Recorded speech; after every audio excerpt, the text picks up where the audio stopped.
Welcome to the world of science fiction. Don't forget to like and subscribe so you don't miss new stories. Enjoy the listening. I was stationed on a research orbital in the Gen system, right on the frontier of controlled space.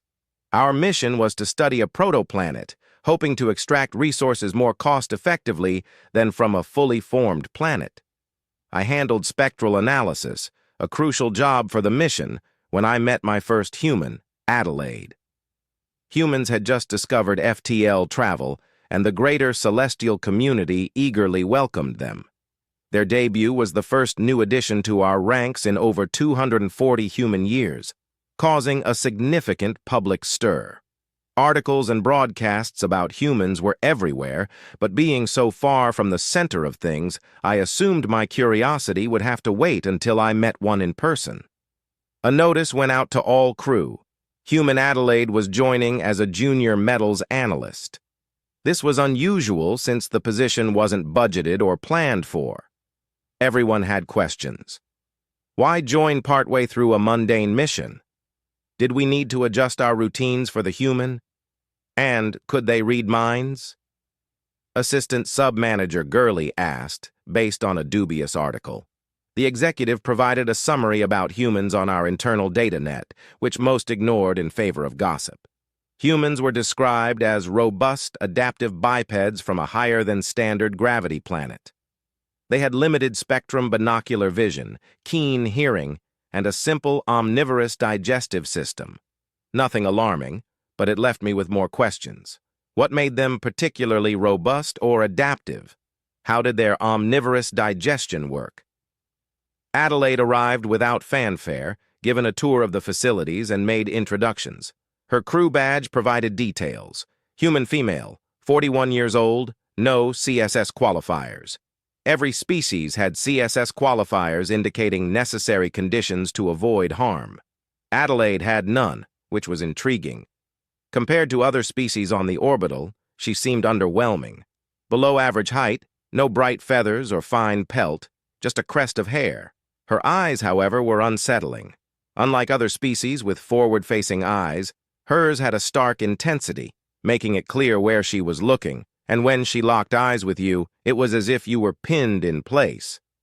A get-together was planned for the evening, but in the meantime, I was tasked with escorting Adelaide to her quarters, conveniently near my own. She was polite, if a bit distracted as I showed her around, explaining the importance of scanning her badge at every threshold to adjust the room's settings for her species. She seemed to understand quickly, but her habit of interrupting was mildly irritating. As she dropped her heavy bag, I wondered what she was carrying that made such a noise. We continued the tour, and despite her unsettling gaze, Adelaide seemed pleasant enough. But her strange behaviors and that mysterious bag hinted that there might be more to humans than the executive summary revealed. Adelaide's arrival had everyone talking. The curiosity was palpable, even among the more seasoned crew members. I was assigned to escort her to her quarters, and as we walked through the corridors, I tried to get a sense of her. She was polite, but there was something about her that felt off. Her eyes were the first thing that struck me. Unlike other species with forward-facing eyes, humans had these stark, intense gazes that made you feel like you were being dissected. Adelaide's eyes were no different, and every time she looked at me, I felt a chill run down my spine. When we reached her quarters, she thanked me and quickly scanned her badge, opening the door. I followed her in to show her the room's features. She dropped her bag by the door with a heavy thump, which made me curious about its contents. But I kept my questions to myself. As I explained the importance of scanning her badge at every threshold to adjust the room's settings for her species, Adelaide seemed distracted, her eyes darting around the room. I couldn't shake the feeling that she was hiding something, but I didn't press her. Instead, I pointed out the key features of her quarters and emphasized the importance of the handbook that detailed all CSS qualifiers. She nodded, still seeming preoccupied, and I left her to settle in, promising to return to collect her for the evening meal. As I walked back to my quarters, I couldn't help but feel a growing unease. There was something about Adelaide, something I couldn't quite put my finger on. That made me uneasy, and I couldn't shake the feeling that her arrival would bring more questions than answers. In brief, humans were described as a robust adaptive species, which hailed from a higher-than-standard gravity planet under a yellow star. They had limited-spectrum binocular vision. Keen hearing were endothermal and extracted their energy needs via a relatively simple omnivorous digestion system. Nothing too untoward there. But I did wonder, having it confirmed by the summary as they were bipedal mammals, no depiction of a tail, what exactly constitutes robust. I would have thought that all evolved species could be considered adaptive. So why does this require mentioning specifically being omnivorous was unusual enough, though not exactly rare, but paired with a digestive system? How would that work? Most digestive-styled systems break down their matter by rotting the plant or meat matter and absorbing the nutrient contained, but having enzymes specialized enough that could cope with meat and plant. At the same time, I thought it all quite intriguing, but nothing concerning Adelaide arrived on the orbital to little overt fanfare and was dutifully given the tour of facilities, making introductions as they went. The crew badge she wore confirmed a few details which help avoid embarrassment in a mixed-species crew. Adelaide was human female, aged 41, and had no CSS qualifiers, which didn't seem right. Every species had CSS qualifiers. The little codes that told you what the species in question did or did not require to avoid harm. 2, M3IA3 meant a gelatinous being whose skin layer was corroded by exposure to oils commonly found in most MI skin, so don't touch 3. B0112 meant an insectoid who would find it detrimental to be separated from their kind. My own badge had some too. Least surprisingly, 5L9001 reptilian requires external heat source at regular intervals, as almost all reptilians have. The humans must be still new enough that their qualifiers hadn't finished being reviewed again.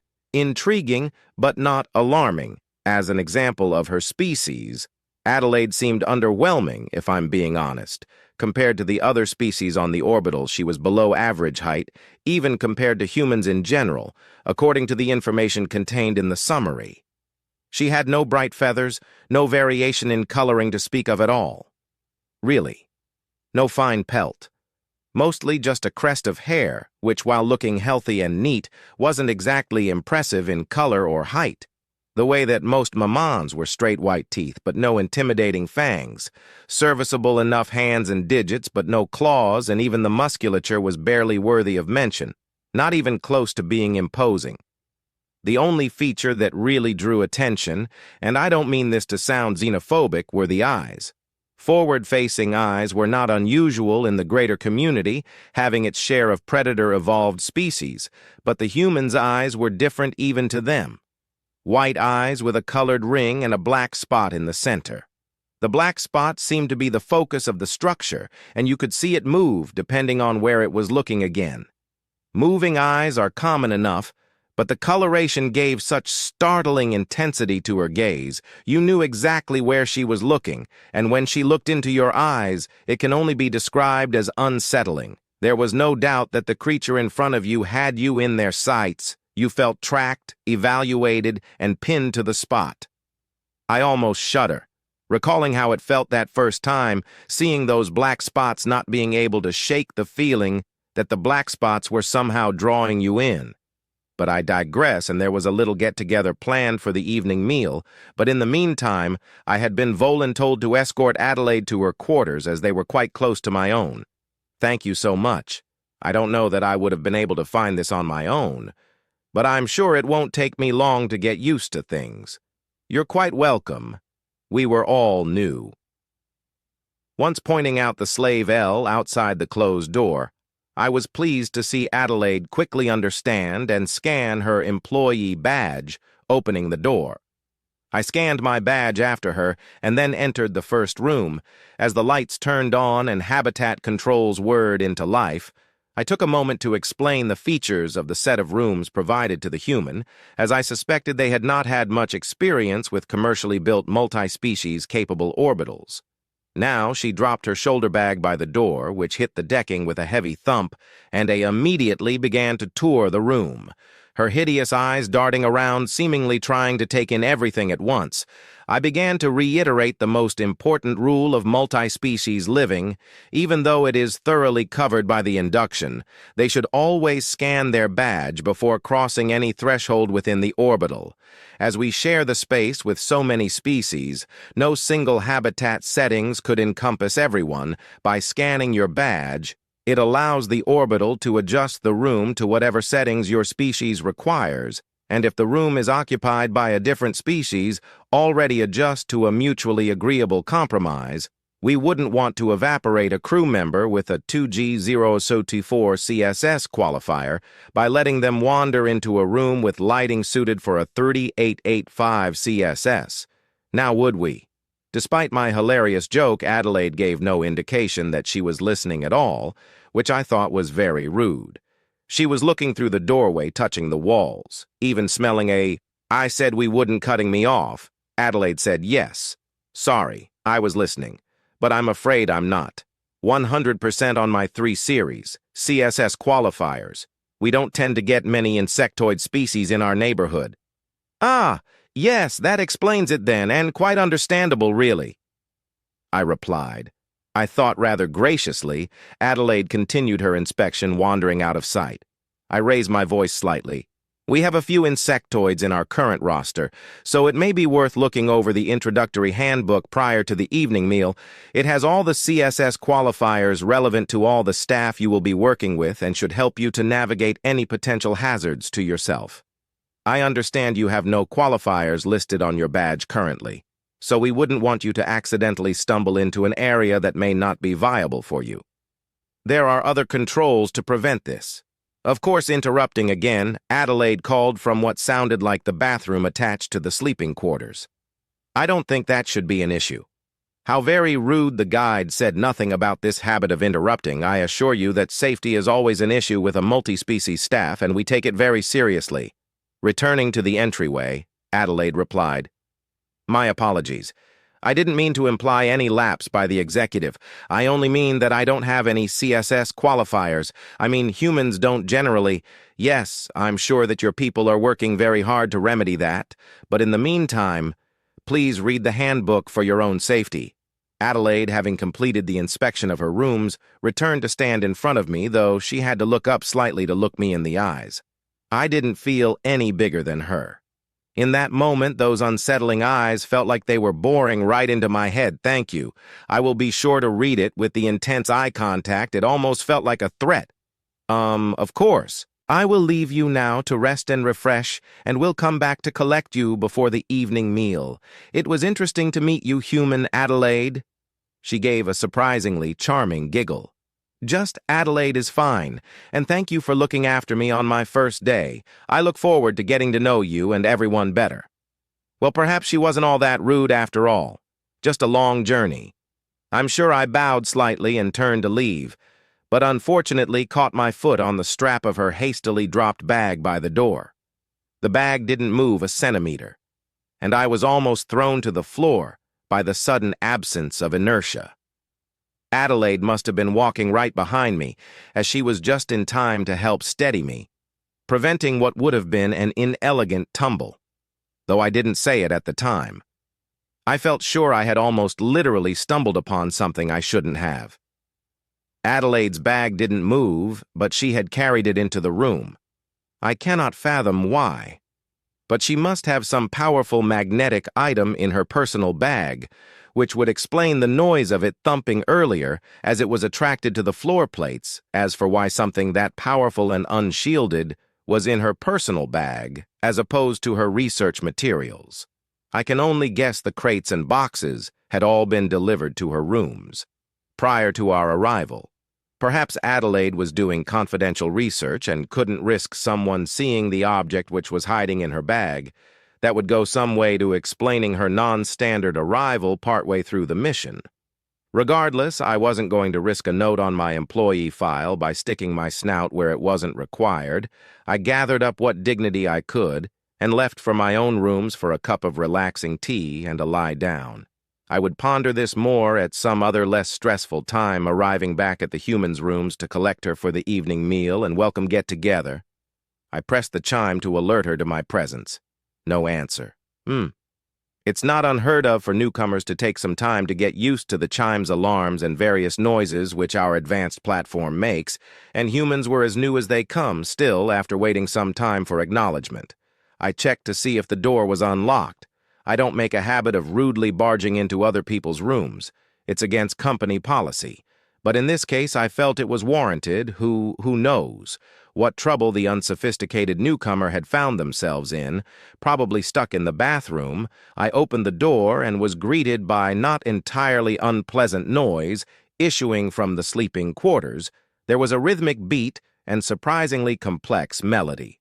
So I suspected native human music, which was confirmed by hearing Adelaide add her voice to the composition. Discovering that humans made music and sang was, well, it was rather lovely. These sorts of details are lacking from the functional and succinct summary sheets provided by the executive. I was drawn into the entry room and towards the doorway of the sleeping quarters by the charming song. I certainly didn't intend to sneak or conceal my presence, but I couldn't bring myself to interrupt. I needn't have worried as the song ended suddenly of its own accord, when Adelaide spoke what sounded to my ears rather harshly. "Tisk now. Look what you've done. You couldn't keep the room clean for even a day." "Good one, doofus," she grumbled. "Oh, she has a visitor already, and it sounds like someone she knows well enough to be this informal, with unless this human is even rudder than I could have ever suspected.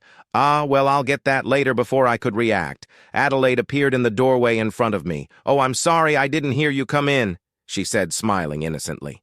"I apologized, but I rang the chime but got no answer and was worried that you might need help." She brushed off my explanation. "No worries, I was just getting ready. I'll be with you in a moment, just need to find where I put my earrings."